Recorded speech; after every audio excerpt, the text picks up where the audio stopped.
What's up, everyone? John Rettinger from Techno Buffalo here live from Sony's booth at IFA 2011. And this is not a smartphone, this is a clamshell tablet. The just announced Sony Tablet P. I was a little bit skeptical when I heard of the Tablet P. We've seen it leaked from months and months and months ago. Seeing it actually in person, it's a pretty unique device. Let's go ahead and take a quick look. Let's open it up and take a look at it. It's two 5.5-inch screens.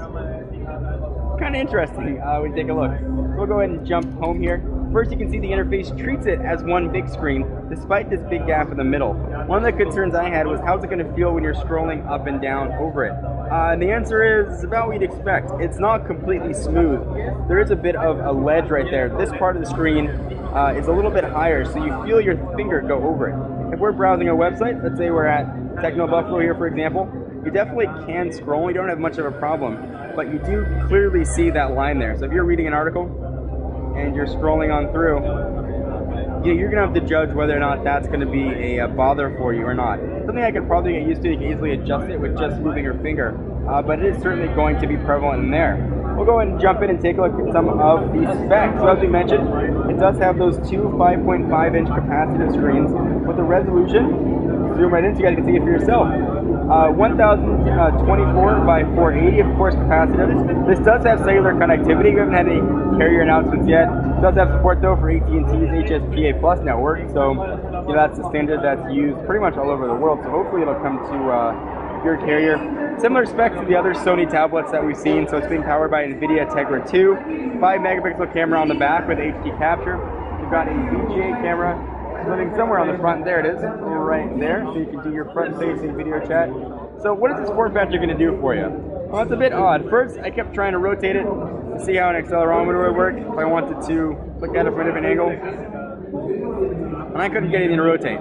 So what is this form factor going to be good for? Well, let me show you one of the applications that Sony's loaded on here. We'll scroll on down to the bottom. Reader by Andrew. For a book, this is a very interesting form factor. Let's go ahead and open up the Jungle Book, for example. You can see what Mowgli and Baloo are up to. It's a pretty good form factor for reading, actually. You're not getting that much text since it is a very narrow screen. As you scroll through, you can see how this could potentially be a nice addition. Obviously, you can change the font size. You can put different books on here, download them, different things. But this is really where the tablet tries to differentiate itself. It's in these sort of reader functions. So we'll go ahead and jump home there, and you can see things rotate right on back.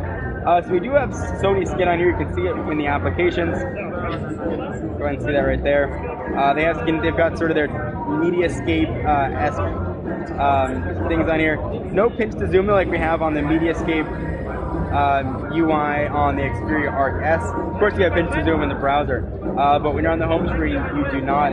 Other than that, it's pretty standard honeycomb here. You can see, we are home. You've got your back arrows. You're multitasking right here to jump to different applications. So let's go ahead and jump back into, let's say a game. Crash Bandicoot. This has support for PlayStation. It's PlayStation certified, as Sony's calling it. So you can play a pretty decent cache of PS1 games. So we've seen the tablet. What I'm most curious about is the design. Let's go ahead and close this up. Let's take a quick look at it one more time. There's that 5-megapixel camera that at the time was on the back, and now it sits on the front. It's pretty thin. You can see it right here in my hand from a thickness standpoint. That's where it's locked up. Charging port, it does not charge with micro USB. It's got to use a proprietary charging port. We have right here, it became unplugged. There are a few other doors here though. You can sync it though. Let me get this open with micro USB. See that right there? And the volume up and down. And then you've got a power and lock button. 3.5mm headset jack. You've got some microphones, and then you've got those hinges. They're not very chunky hinges though.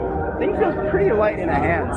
That's a very interesting proposition. I'll go ahead and cancel Crash Bandicoot and jump back home. So I want to know, is it a tablet you guys are interested in? Are you excited about this Sony tablet? Is it a form factor that excites you or doesn't excite you? I've got it here on the table, and it doesn't feel like it's all that solid. So you might want to, throw some rubber feet on there or hold it down really hard. You can see the piano black matte finish around here. This thing has turned into an absolute fingerprint magnet.